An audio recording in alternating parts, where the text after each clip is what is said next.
Bien, entonces esa sería nuestra siguiente unidad. Repito, son funciones vectoriales de una variable real. Bien, tenemos entonces aquí algunas competencias que vamos a tener que desarrollar a lo largo de esta unidad. Bien, tenemos aquí la primera parte, la cual nos dice que aprenderemos a determinar los dominios y rangos de las funciones vectoriales de una variable real. También vamos a aplicar los conceptos del cálculo de las funciones vectoriales de una variable real. Vamos a aplicar los métodos del cálculo de las funciones vectoriales de una variable real para estudiar el comportamiento de las curvas descritas por dichas funciones. Incluso vamos a aplicar los métodos del cálculo de funciones vectoriales de una variable real para resolver problemas relacionados con la mecánica clásica. Bien, aquí nada más como comentario, a partir de esta unidad vamos a trabajar e incluso podemos resolver algunos problemas que impliquen pues con la mecánica clásica. Recuerden que estamos trabajando nuevamente funciones, pero en este caso van a ser vectoriales. Muy bien. Vamos a utilizar las TICs para graficar diferentes tipos de curvas en el espacio. Recuerden que a lo largo de estos cursos, ¿verdad? De cálculo diferencial e integral, hemos intentado realizar algunas graficaciones, pero en ese momento vamos a hacerlas, intentar hacerlas en el espacio. Ya estamos acostumbrados, estuvimos también acostumbrados a trabajar en el plano, ¿verdad? Siempre teníamos dos ejes, el eje X y el eje Y, para realizar la graficación. Trátese de una función, de una ecuación paramétrica, ¿verdad? También de una coordenada, o bueno, del sistema de coordenadas polares, que son las que ya conocemos hasta este momento. Y bueno, vamos a tener que regresar en el espacio. También vamos a trabajar TICs para calcular límites, derivadas e integrales de las funciones vectoriales de una variable real. Bien, yo por lo regular trabajo más el programa Python. Bueno, yo con algunos chicos, no sé si algunos estén aquí, pero hemos trabajado más con Python en calcular, pues, desigualdades, ¿verdad? La mayor parte de los problemas de cálculo diferencial, realizar gráficas, calcular límites, derivadas, incluso también podemos trabajar la parte de los máximos y mínimos. Integrales, también en los cursos de integral he trabajado Python. Vamos a tener que retomar nuevamente esa información.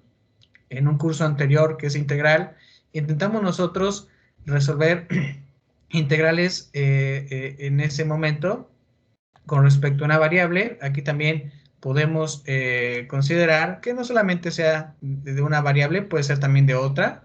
Estamos acostumbrados o estuvimos acostumbrados la mayor parte de los problemas resolver integrales con respecto a X, ¿verdad?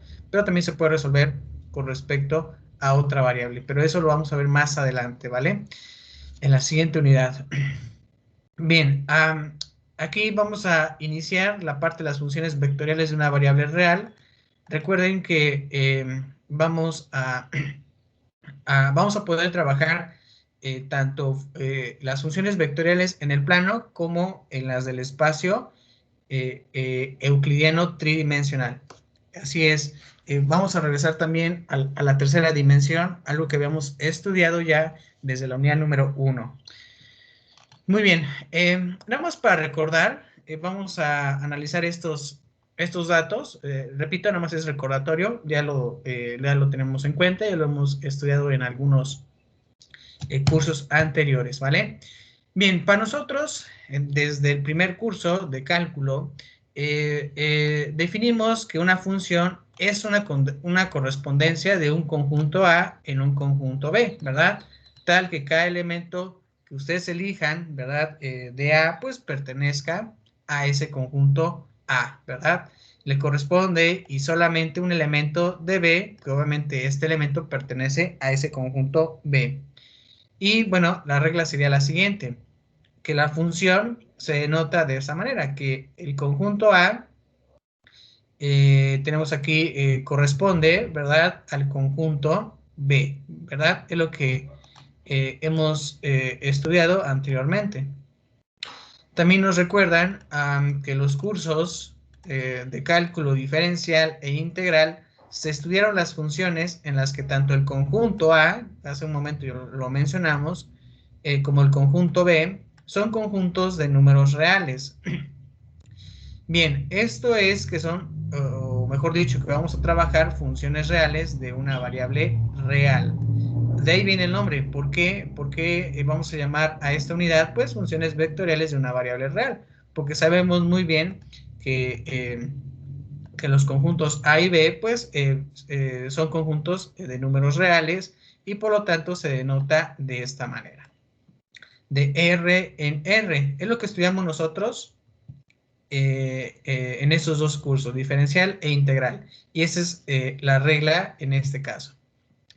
Tenemos también que la noción básica de una función, aquí nos confirman que no establece restricción alguna sobre el carácter de los objetos que están en los conjuntos A y B, ¿vale? Y también vamos a estudiar las funciones en las que el conjunto A es un conjunto de números reales y que B también es un conjunto, pero de vectores o puntos. Esto es a lo que nosotros llamaríamos funciones vectoriales de una variable real, que se denota de esta manera, ¿vale? Entonces vean ahí cómo los conjuntos A y B, que estudiamos de cálculo diferencial, pues tienen esa característica, o mejor dicho, tuvieron esa característica de trabajar funciones de R en R. Aquí la vamos a marcar, las funciones que estudiamos. Y en este momento vamos a ir trabajando con el conjunto A. Obviamente van a ser números reales, pero en el conjunto B ya no solamente va a ser un número real, sino que va a ser un conjunto, ¿verdad?, de vectores o puntos. Y de esa manera podemos mencionar que la regla que vamos a aplicar en esta unidad número 3 será esta, de R en R a la N. Recuerden que esta primera R, significa que vamos a trabajar con una variable, ¿vale? Y la segunda R, que aquí tenemos R a la N, pues será el resultado. ¿En dónde vamos a trabajar esa variable? En esa variable, pues, por medio de un vector. Por ejemplo, recuerden que les decían, ¿sabes qué? En cálculo diferencial, yo tengo un problema, por ejemplo, f de x, ¿verdad? Así nos decían, f de x, por ejemplo, era x cuadrada. Este es un ejemplo claro de una función de R en R. ¿Por qué? Bueno, aquí decimos que la función f, pues es de x, solamente es de una variable. Y el resultado, ¿verdad? Pues es una x cuadrada, que sería r. Pero aquí, si ustedes observan esta regla, es un poquito distinta a la que les escribí aquí. Entonces, podemos decir que las funciones denotadas de R en R a la N serían, por ejemplo, podemos definir f de x que sea igual, por ejemplo, podemos escribir aquí x cuadrada, coma, x quinta, por ejemplo, así. O también podemos tener f de t, que es igual, por ejemplo, a t cúbica, coma, logaritmo natural de t, coma, coseno, a lo mejor, de t, ¿vale? Eso es lo que vamos a estudiar en esta unidad. Vean la diferencia. Lo que está aquí marcado de color negro es lo que vamos a estudiar, repito, en esta unidad. Y lo que estuvo aquí marcado de color azul es lo que estudiamos desde cursos anteriores. Vean la diferencia o de lo que vamos a nosotros a trabajar en este momento. Bien, vamos entonces a empezar a definir. Vamos a definir qué es una función vectorial de una variable real. Bueno, aquí nos confirma que se trata de una función cuyo dominio es un conjunto de números reales, ¿verdad? Ese sería el dominio. Sigue siendo, repito, un conjunto de números reales, cuyo rango es un conjunto de vectores o puntos en R a la n. Y se denota, ya hemos platicado hace un momento acerca de esta regla de R a la R en n. Entonces, ahí está la respuesta.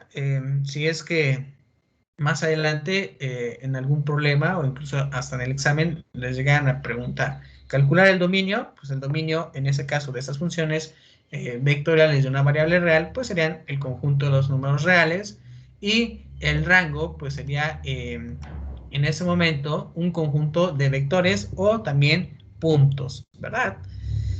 Bien, vamos a trabajar el ejemplo número 1 y aquí tenemos la primera función. Ok, esta va a ser nuestra función. Ustedes observan que tenemos que f de t es igual, ven aquí, sabemos que esta parte es un punto, ¿verdad? Aquí tenemos más t por ejemplo, a, que ese sea el vector a. Ya recordarán ustedes de qué temas, subtemas, trabajamos este problema. Efectivamente, hacemos mención de la unidad número 1 cuando trabajamos la ecuación de una recta, ¿verdad? Yo creo que en esa ocasión les dije, o incluso también estudiamos, que la ecuación de esa recta se puede expresar por medio de una ecuación vectorial, también se puede expresar por medio de una ecuación paramétrica, ¿verdad? Simétrica, es lo que estudiamos en aquel momento. Y cuando estudiamos la paramétrica, definíamos, ¿sabes qué? X es igual a este resultado, Y es igual a este resultado y Z es igual a este resultado. Y yo les comenté que también, a pesar de que se puede expresar como una ecuación paramétrica, también se puede dar un significado de una función vectorial. Y aquí la tienen. Aquí tienen la función vectorial. Aquí ustedes observan los resultados, ¿verdad? De llevar a cabo la adición entre este punto y este vector, ¿verdad? Ahí tenemos nosotros estos datos. Bien, entonces, en aquel momento, cuando lo expresábamos de esta manera, pues estábamos también ya definiendo lo que es una función vectorial. No lo sabíamos en ese momento, porque nuestro interés era trabajar a rectas, espacios, planos, ¿verdad? Intersecciones, pero ya en ese momento podemos definir que esas ecuaciones paramétricas hicieron referencia a una función vectorial, ¿vale? Que será en este caso de una variable. Ojo, aquí hay que dejar claro esto, que en ese momento vamos a trabajar con una variable, ¿ok? F de t. Bien, si ustedes observan, esta variable t pues está presente en cada una de estos datos, ¿verdad? O mejor dicho, de este vector. Bien, entonces t, aquí nos confirman que pertenece al dominio de la función f, es decir, al conjunto de los números reales, ¿verdad? Ese sería entonces, repito, el dominio, ¿vale? Bien, el rango de esta función, pues sabemos que sería una recta, ¿verdad? Porque es la ecuación de una recta en R3, ¿verdad? Y la función es una correspondencia o una transformación de puntos sobre la recta R. En puntos sobre la recta que pasa, por ejemplo, con este punto, ¿verdad? Es el punto por el cual la recta pasa y es paralela con respecto a este vector, ¿verdad? Ahora, podemos nosotros decir que incluso el 0 pues pertenece al conjunto de los números reales, lo cual si ustedes, ¿verdad? Quisieran, aquí ya es hacer una evaluación, quisiéramos evaluar esa función vectorial f de t en el punto, ¿verdad? En el punto 0, pues prácticamente esta t pues sería a 0, ¿verdad? 0. Entonces aquí esta t, pues también sería 0. Y obtendríamos como resultado pues que en el punto 0 encontramos este punto, ¿verdad? 1, 3, 2. Incluso también ustedes pudieran averiguar qué ocurre en otro punto distinto, por ejemplo, en menos 1.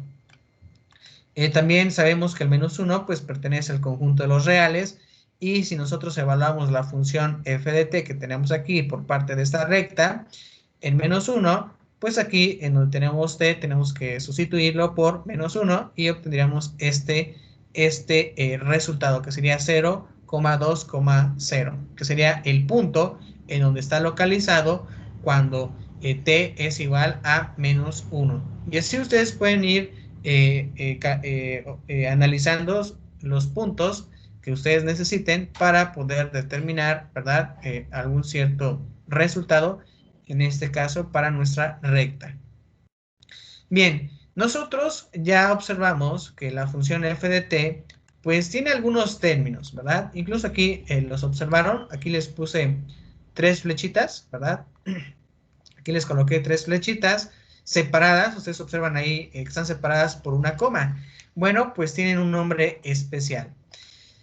Bien, aquí hacemos mención de la manera general, ¿verdad? Que f de t pues es igual a una función vectorial de variable real, pero aquí tenemos entre paréntesis la primera función f1 de t, coma, f2 de t, coma, f3 de t. ¿Esto qué significa? Bueno, que la función vectorial, esa función vectorial, pues tiene otras funciones más, ¿verdad? Aquí las definimos por, repito, f1, f2 y f3, y separadas por una coma. Recuerden eso, separarlas por una coma. Separar por una coma, pues a nosotros nos indica que en ese momento se tratan de funciones particulares, ¿verdad? En ese caso, para el problema. Aquí podemos nosotros identificar quién va a ser f1 de t, pues sería el primer resultado que observamos hace un momento, que es de 1 más t. También podemos observar quién va a ser f de 2 de t, que sería el siguiente término, que es 3 más t. Y después tenemos f de 3, que sería 2 más 2t. Entonces, de ahí ustedes ya pueden observar que identificamos, ¿verdad? A otras funciones que están contenidas en esa función vectorial. Entonces, las funciones que hemos analizado en ese momento, llámese cualquiera de estas, f1, f2 y f3, tienen un nombre especial. Se les conocen como funciones componentes de la función f, ¿vale? Entonces, hay que tener en claro esto, que cada una de esas funciones que encontramos aquí, ¿verdad?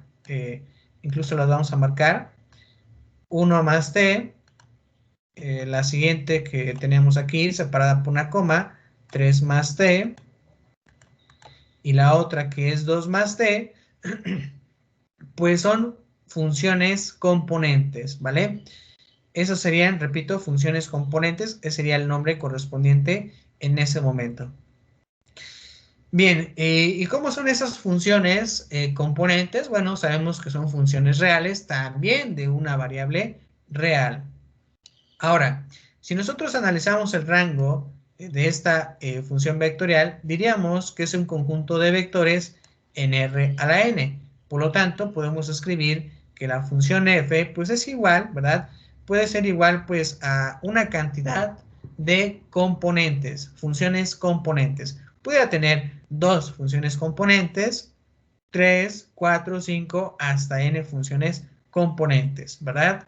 Imagínense ustedes tener una función de este tipo. Por ejemplo, f es, o vamos a poner f de t es igual, por ejemplo, a t, aquí podemos poner 2t, coma, seno de t, así también pudiera ser expresado, incluso pudiera ser t por un coseno de t, así, ¿verdad? Incluso un logaritmo natural de t, coma, voy a poner t a la menos 1, ¿verdad? Y ven ustedes aquí que esta función es una función vectorial de variable real, y por lo tanto también deberán de ser lo mismo para cada una de estas que tenemos aquí. Si ustedes observan cuántas funciones tenemos, funciones componentes, sería 1, 2, 3, 4, 5, 6. Imagínense, son 6 en este problema, ¿vale? Entonces ven ahí los problemas que podemos ya atacar con esta unidad, ¿verdad? Bien, entonces, ese sería un ejemplo, ¿verdad? En donde, pues, esas funciones componentes f y décima de t son obviamente o corresponden a la función vectorial, ¿verdad? Que estamos nosotros definiendo.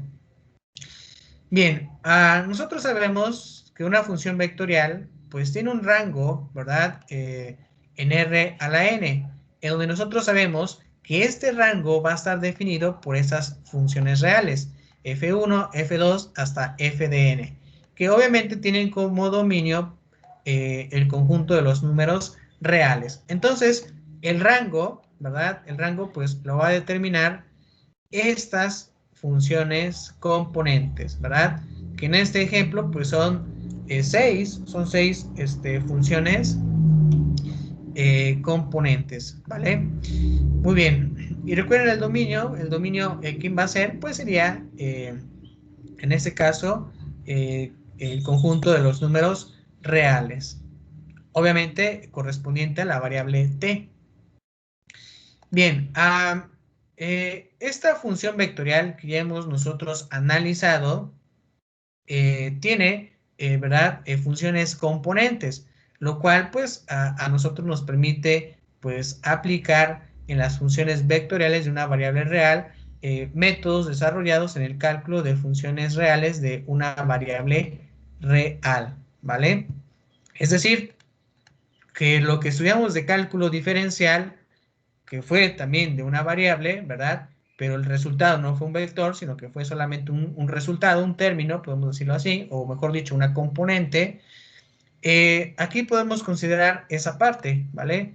Ya no se nos va a hacer difícil porque ya estudiamos esas funciones de una variable real, ¿verdad? Desde cálculo diferencial, ¿verdad? Podemos aquí observar que en ese caso ya tenemos algunos conocimientos. Por ejemplo, vamos a analizar la siguiente función vectorial.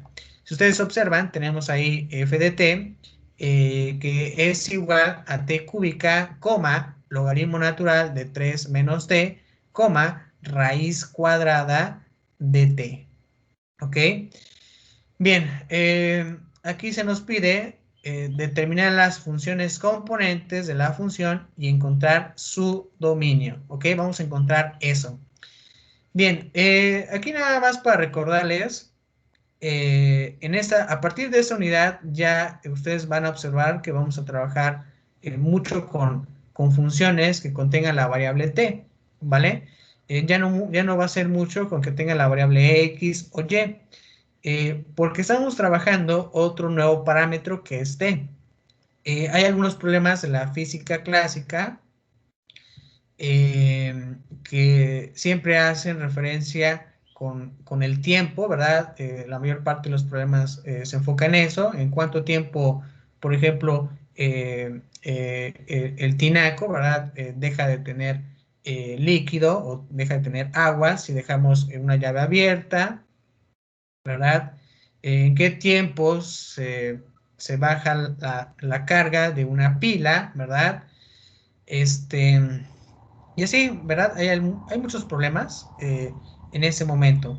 Entonces, ese es un parámetro t que, pues, repito, hace referencia con el tiempo, ¿vale? Bien, continuando, pues la primera parte nos dice identificar las funciones componentes de esta función vectorial de variable real. Si ustedes observan, tenemos ahí una coma, otra coma. En total tenemos dos comas, es decir, tenemos aquí una función, aquí tenemos otra y aquí tenemos otra. Es decir, que para la primera, incluso vamos a marcarlas aquí del mismo color. Vamos a poner aquí que t cúbica, pues sería la primera función componente. Así, recomendación, este es el orden que deben de seguir ustedes para identificar la primera función componente, la segunda, la tercera, la cuarta, etcétera, ¿vale? Después, esta tendría que ser la segunda, ¿vale? Y el último tendríamos esta raíz cuadrada de t, ¿vale? Ya identificamos, ya hicimos la primera parte, identificamos la cantidad de funciones componentes de esta función vectorial de variable real. En total, ¿cuántas hay? Pues hay 3 funciones componentes, pero también se nos pide encontrar el dominio de esta función vectorial. Para ello, para calcular este dominio, pues vamos a tener que aplicar nuestros conocimientos que ya tenemos de cálculo diferencial, ¿verdad? Cómo calcular dominios en las funciones de aquel momento de una variable, ¿verdad? Bien, nosotros sabemos, ya sí se los voy a comentar, que para la primera función que tenemos ahí de color verde, sabemos que el dominio, aquí incluso podemos poner el dominio de la función 1, ¿verdad? Su dominio es igual, pues, al conjunto de los números reales, ¿verdad? ¿Por qué? Porque tenemos una t cúbica, podemos expresar como un término, el cual hace referencia, pues, a un polinomio, ¿verdad? Saben muy bien que los polinomios, tomando en consideración esas características que tienen, en ese momento podemos decir, pues, que su dominio es todo el conjunto de los números reales. ¿Reales para quién? Pues que puede tomar entonces esta variable t. Alguien lo va a conocer o va a decir que también se puede expresar como de menos infinito hasta infinito. Ese sería entonces, repito, el dominio. Ahora, podemos escribir aquí el dominio de la función 2, ¿verdad? Y aquí tenemos nosotros un logaritmo natural. Bien, sabemos claramente que un logaritmo natural, ¿verdad? En ese momento, vamos a ponerle de t, tiene un dominio, ¿verdad? Tiene un dominio en ese momento. Por ejemplo, tenemos aquí, en vez de t, ¿verdad? Tenemos 3 menos t. Por ejemplo, podemos decir, o hacer lo siguiente, 3 menos t igual a 0. Aquí, al calcular el valor de t que pueden tener, nos quedaría menos 3. Entonces decimos que t es igual a 3, ¿vale? ¿Esto qué quiere decir? Bueno, que el punto en el que si yo defino que t es igual a 3, en ese momento este argumento, ¿verdad?, se volvería 0 y obtendríamos nosotros un resultado, ¿verdad? El logaritmo natural de 0, déjenme recordar, tenemos que es, bueno, saben ustedes muy bien que el logaritmo natural de 0, pues no lo tenemos definido, ¿verdad? Entonces hay que tener mucho cuidado en ese aspecto, ¿vale? Entonces, si el dominio del logaritmo natural no está definido en 0, hay que tener mucho cuidado de no considerar ese resultado. Es decir, que en ese momento el valor de t, pues no puede ser igual a 3, ¿verdad? No puede ser igual a 3. ¿Por qué? Porque, repito, tendríamos aquí el logaritmo natural de 0, lo cual pues no está definido. ¿Y qué ocurre en los dominios? Pues debemos de buscar todos los puntos los cuales la función no esté definida para que nosotros podamos expresar el dominio. Y el dominio pues hace referencia a aquellos conjuntos de puntos, ¿verdad? En donde la función, podemos decir de esa manera, existe, donde la función pues efectivamente está, matemáticamente diríamos que está definido, ¿vale? Está definida la curva. Bien, entonces, de esta manera, la recomendación siguiente sería que el dominio de esa función sea de menos infinito hasta 3. Y ven ahí cómo lo estamos colocando, que es entre paréntesis. Trabajar un intervalo entre paréntesis tiene un significado. Trabajar un intervalo entre corchetes tiene un significado. Incluso se puede hacer una combinación, ¿verdad?, de esos paréntesis con los corchetes, ¿verdad? Se les llaman a esa opción intervalos semiabiertos, ya sea por la izquierda o por la derecha. Saben ustedes muy bien que el 3 no lo puedo considerar, ¿verdad? No puedo considerar el 3 porque estaría indefinido. Entonces, la recomendación es esta, intentar trabajar con el intervalo de menos infinito hasta 3, ¿verdad? En ese momento. ¿Qué pasa si ustedes eligieran, por ejemplo, el 4? Que dijeran t es igual a 4. Bueno, pues su logaritmo natural, ¿verdad?, sería 3 menos 4 y tendrían un logaritmo natural en este momento, pues, negativo, ¿verdad?, menos 1. pero sabemos muy bien que el logaritmo natural de menos 1 no está en ese caso definido. Ahora, ¿qué pasa si elegimos el logaritmo natural, por ejemplo, de 3, en este caso, por ejemplo, 2, ¿verdad? 2, aquí tendríamos el logaritmo natural de 1. Ese sí está definido, ¿verdad? Y así ustedes pueden ir observando que el intervalo, pues sí es correcto en este momento. Si ustedes observan la siguiente función, ¿verdad? Podemos aquí escribir el dominio de la función 3, que es igual a esta raíz cuadrada de t. Saben ustedes muy bien que el comportamiento que tiene la gráfica de una raíz cuadrada, ¿verdad? Bien, por lo regular, este tipo de raíz cuadrada, la recomendación es considerar números totalmente positivos, ¿verdad? ¿Por qué? Porque si consideramos números negativos para t, pues serían pues raíces con un número real, pero negativo. Y esas raíces cuadradas, ¿verdad? Con un número negativo, pues son, al final, se convierten en números imaginarios. Algo que se ve en otro curso, como por ejemplo en álgebra lineal. Pero bien, entonces no nos interesa, no nos da mucha información eso, trabajar esa raíz cuadrada con valores de t negativos. Lo que sí sabemos es que t, ¿verdad? Aquí vamos a escribir que t, en este caso, deberá de ser mayor o igual que 0, ¿verdad? Esa es la recomendación. Que t, repito, sea en números mayores o igual que 0. Ahí, a partir de este momento, sí está definido. Y este intervalo, ¿cómo lo escribiríamos? Bueno, sería muy fácil. Si yo tengo que t es mayor o igual que 0, pues abrimos aquí un corchete, decimos que va de 0 hasta infinito, ¿verdad? Sería un intervalo semiabierto por la derecha, ¿vale? Bien, entonces ya encontramos, analizamos de esta manera sencilla los dominios de cada una de esas funciones. Ahora, ¿qué tenemos que hacer? Sabemos bien que cada una de esas funciones tiene un dominio distinto, ¿verdad? Por ejemplo, vamos a marcar una, una recta que hace referencia a la variable, pues t, ¿verdad? Que es el conjunto de los números reales. Vamos a identificar de color verde el dominio de la primera función componente. ¿Cuál es el dominio de la primera función componente? Si aquí voy a escribirlo, me hizo falta.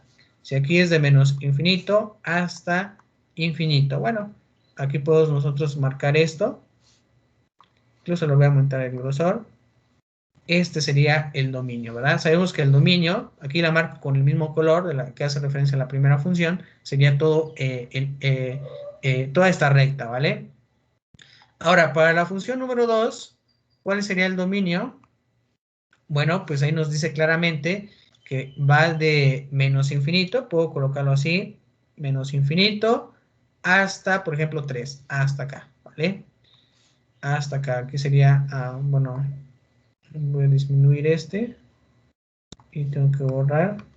Ahí está. Aquí sería más o menos 3. ¿Ok? Y vamos con el último, que sería de color rojo. Tenemos que nos marca que va de 0 hasta infinito, ¿verdad? Ahí marcamos esta parte. Muy bien, ya tenemos ahí por colores definidos los dominios de cada una de esas funciones identificadas por estos colores. Y ahora hay que buscar el intervalo en donde los tres dominios se encuentren. Porque, repito, ese será el dominio en donde la función vectorial, porque aquí, repito, estamos trabajando con función vectorial, y que una función vectorial pues tiene otras funciones, ¿verdad? Funciones de la misma variable, pero pudieran ser dos funciones, 3, 4, 5, 6, n, ¿vale? En este caso son tres funciones, ustedes vean muy bien cuál es el intervalo en donde las tres, podemos decir, existen, en donde las tres están definidas. Bien, pues ustedes observarán en este momento que hay una parte, aquí la voy a marcar incluso de color negro, ¿ok? La vamos a encerrar, ¿vale? De color negro. Vean ahí, ahí están las tres, ahí están los tres colores. Ese es el objetivo de los dominios. Y deben de tener mucho cuidado en esta parte, porque luego se confunden. Traten de que hagan su graficación, lo que tengan que hacer. para determinar cuál es el dominio de esa función vectorial. En ese momento, pues tendría que ser en el intervalo de 0 a 3. Pero sabemos que es de 0 a 3. La pregunta es, ¿este intervalo será cerrado, será abierto o podría ser semiabierto? Bien, hay que revisar bien las condiciones de cada una de esas funciones porque para la función número 1 no hay problema. Ella te dice, ¿sabes qué? Pues por mí todos los números reales. Pero para la función 3, la que está de color rojo, me dice, a mí me puedes considerar de 0, a partir de 0, hasta cualquier número totalmente positivo. Entonces, las restricciones que tiene la función 1 y la función 3, pues no son muy, muy, ¿cómo podemos decir ahí? Eh, limitadas, ¿verdad? No están muy limitadas, que te digan, ¿sabes qué? Hasta este número, ¿vale? Pero para la función número 2, sí, que es la de color azul, nos dicen, ¿sabes qué? A mí no me consideres el 3, me puedes considerar cualquier número menor a 3, pero no me consideres el 3, ¿vale? ¿Por qué? Porque si me consideras a mí el 3, yo no estoy definido. Entonces, la recomendación sería esta, que el intervalo de solución, aquí podemos poner que el dominio de la función vectorial, pues tendrá que ser de 0, ¿verdad? Hasta 3. Así, que sea un intervalo semiabierto en ese momento. Ese tendría que ser el dominio, ¿para quién? Para esta función vectorial que ustedes observan en esta parte, ¿vale? Aquí la vamos a marcar nuevamente de color amarillo, ¿vale? Ahí está. Entonces, ese es el trabajo que ustedes deben de realizar para calcular los dominios, ¿vale? Bien, aquí nada más tendrían ustedes que revisar nuevamente algunos dominios de algunas funciones elementales, ¿vale? Para poner en práctica este análisis. Vean aquí el análisis es un poquito más riguroso porque son más funciones componentes. Cada una de esas funciones tiene pues un dominio, ¿verdad? Y es un dominio particular y tenemos que ir buscando el dominio en el cual pues esas tres funciones pues podemos decir están definidas. Muy bien, vamos a revisar entonces rápidamente lo que es el rango. Bien, por ejemplo, tenemos esta función f, ustedes pueden observar aquí que hace referencia a una función vectorial, pues, de tres funciones componentes, ¿verdad? Ya no las vamos a identificar como f1, f2, f3, pero ustedes ya tienen en mente que sería f1, f2 y f3. Y aquí claramente nos dicen que el dominio para esta función está en este intervalo cerrado, que sería de -3 a 3, ¿vale? Ok, ahora, para calcular el rango de esta función, pues sabemos que deberá de ser el conjunto de puntos, pues en ese momento de la función vectorial de variable real, en donde f de t, pues es igual a esta función, que son tres funciones componentes, en donde el intervalo pues va de t, que pertenece a este intervalo, solamente repito, a este intervalo de -3 hasta 3.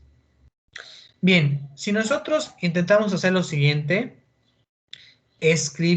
intentar escribir esta función vectorial de esta manera, ¿verdad? Como la que tenemos aquí, podremos observar que tenemos ahí una variable t, ¿verdad? Una potencia 1. Tenemos otra variable t, pero está con una potencia 2. Bien, podemos nosotros expresarla de esta manera, en donde la t que tiene potencia 1, pues está identificada por este producto, ¿verdad? Que tenemos aquí 1, 1, 0. Y t cuadrada está identificada por esta, que sería 0, 0, 2, ¿vale? Porque aquí yo tengo 2t cuadrada, por eso, repito, hace referencia a este coeficiente 2. Aquí tenemos t y t, hace referencia a estos coeficientes de 1 en esa primera parte. Bien, nosotros podemos identificar que en esa función vectorial trata de la suma de un vector a lo largo de una recta. Recta y es igual a x. Obviamente la tenemos identificada en el plano xy y además tenemos que hay un vector perpendicular, en este caso en el plano xy.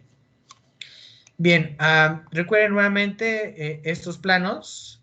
Ustedes pueden nuevamente trabajar con su octante, ¿vale? Recuerden que en el octante identificamos algunos planos. Entonces, regresamos. También podemos regresar a esa parte del octante. Imagínense ustedes, voy a hacerlo aquí. Vamos a hacer el trazo de estos ejes. Recuerden que estamos trabajando ya en la tercera dimensión. Entonces, podemos hacer esto. Podemos identificar, a ver, déjenme ver, podemos identificar de manera vertical una recta. A ver, luego de manera horizontal podemos trazar otra recta. Aquí otra recta, ¿verdad? Así, que serían nuestros ejes de coordenadas. Por ejemplo, por lo regular, en la mayor parte de los problemas, siempre está definido como Z. Este está definido como X y este está definido como Y. Entonces, aquí ustedes pueden observar los planos que tenemos. Es un espacio totalmente positivo. Hay que recordar eso. Totalmente positivo. Aquí ustedes pueden observar, pues, un plano, ¿verdad? Este plano sería el famoso plano XY, ¿vale? Y aquí también tenemos otros planos, incluso aquí. Aquí sería el plano XZ, ¿verdad? Y ese sería el plano YZ, ¿vale? Ahí tenemos, al menos ahorita, 3 planos. Bien, entonces aquí hace referencia al plano XY, ¿vale? Algo que hemos revisado aquí, ¿verdad? Aquí lo tenemos. Bien. Entonces sabemos nosotros que es la suma de un vector a lo largo de una recta y, que es igual a x en el plano xy, y un vector que es perpendicular, vean ahí, perpendicular al plano xy. Entonces hacemos referencia a ¿verdad? A este plano. Bien, además nos dicen que el rango de la función f debe de encontrarse en el plano, pues, con esta ecuación, y es igual a x, ¿vale? También podemos ver esto del siguiente modo, para que cada punto de este rango que nosotros definimos, por ejemplo, x es igual a t, y es igual a t, y z es igual a 2t cuadrada. Si ustedes observan aquí, tenemos ya las funciones componentes. Obviamente ya no las definimos como f1, f2, f3, solamente que las hemos identificado por x. X es igual a t, ¿verdad? Que hace referencia a la dirección del eje x, que sería este eje, ¿verdad? Luego tenemos la otra, que sería y es igual a t, pues que haría referencia a este eje. Y luego tenemos z, que haría referencia a este eje, ¿verdad? Que sería 2t cuadrada en ese caso. Bien, y nosotros observamos que ya sea en X, ¿verdad? Que en X sabemos muy bien que se trata de una recta, como aquí nos decían. En X se visualiza una recta, en Y también se visualiza como una recta, ¿verdad? Sabemos que Y, si es igual a X, es el conjunto de todos los puntos, en este caso, que tiene esta terna.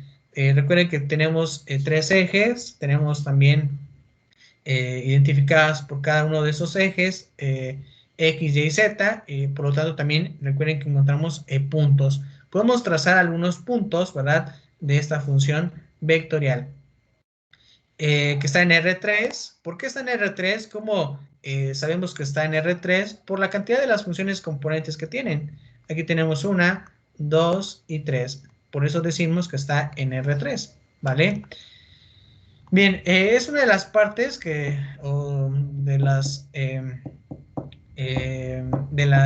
instrucciones que debemos de considerar en este curso, de que a lo mucho podemos trabajar R3. Recuerden que se puede más, como lo hicimos en un ejemplo anterior, que les marqué una función de 3, 4, 5, 6. Aquí les marqué R6, ¿verdad? Les marqué de R en R6. Se puede, pero la graficación pues ya no, es el problema que nos limita la graficación de esta función vectorial, pero sí hasta 3, hasta R3 para nosotros todavía es visible trabajar la graficación pues en un programa, ¿verdad? Bien, entonces el rango de esta función f debe de encontrarse en tal plano. Bien, si ustedes observan aquí la figura número 1, tenemos la gráfica en este momento de esa función vectorial, ¿verdad? Ustedes pueden observar ahí el eje X, el eje Y, incluso el eje Z.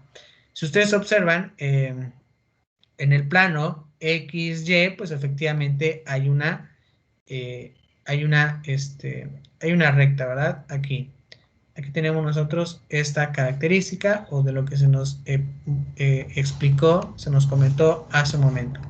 Ahí tenemos, repito, la recta en el plano XY. Y ahora, en el plano, o mejor dicho, en el eje Z, ustedes pueden observar ahí una curva, ¿verdad? Que hace referencia a la tercera, ¿verdad? Vamos a ponerle Z, que es igual a, creo que fue 2t cuadrada, que hace referencia a esta función componente número 3, ¿vale? Entonces ven ahí, aquí incluso se ve, ya viéndolo de la manera frontal, a la curva que tengo aquí, se puede observar que se trata de una parábola, ¿verdad? Y pueden ustedes ahí notar que tenemos esta representación. Muy bien, entonces ahí tenemos, podemos observar una vista en 3D que está aquí, cómo se encuentra en este espacio vectorial, y tenemos la vista, podemos decir en 2D, de la manera en que podemos observar el trazo de esta curva. Y recuerden que esta curva, cualquier punto que ustedes traten de calcular, ¿verdad? En un instante de t, pues serán algunos puntos como los que estoy trazando en este momento, ¿verdad? Y ustedes pueden hacer el trazo de esos puntos. Recuerden que cada uno de esos puntos, ¿verdad? Cualquiera pues tiene 3 coordenadas, una en X, una en Y y otra en Z, cualquiera, ¿vale? Porque así está dada y expresada nuestro vector que está en R3. Bien, entonces podemos nosotros observar el rango. Aquí lo interesante sería el rango. ¿Cuál sería el rango para nosotros en este momento? ¿Qué es lo cual nosotros estamos interesados? A partir de ese momento podemos observar en esta parte o en esta ilustración que el rango pues tendría que ser esta parte, ¿verdad? Es decir, el intervalo que nos están proporcionando de trabajar de -3 hasta 3 hasta acá, ¿verdad? Si este es el intervalo, ¿verdad? De -3 hasta 3, pues nuestro rango tendría que ser este, ¿verdad? Ese sería el rango para esta función vectorial, ¿vale? Muy bien. Ese sería entonces, repito, el rango. Pasa lo mismo para cualquier función vectorial que ustedes necesiten identificar en ese momento el rango. Bueno, ese sería, ojo, para el intervalo en el que nosotros nos están proporcionando, porque ustedes saben muy bien que si dejamos de limitar el intervalo de -3 a 3, pues ustedes saben muy bien que el rango en este caso cambia.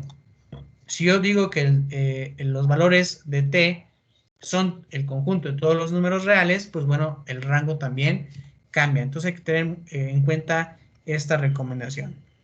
Para el intervalo, repito, particular de -3 a 3 sería el rango, ¿vale? Que tenemos en esa parte.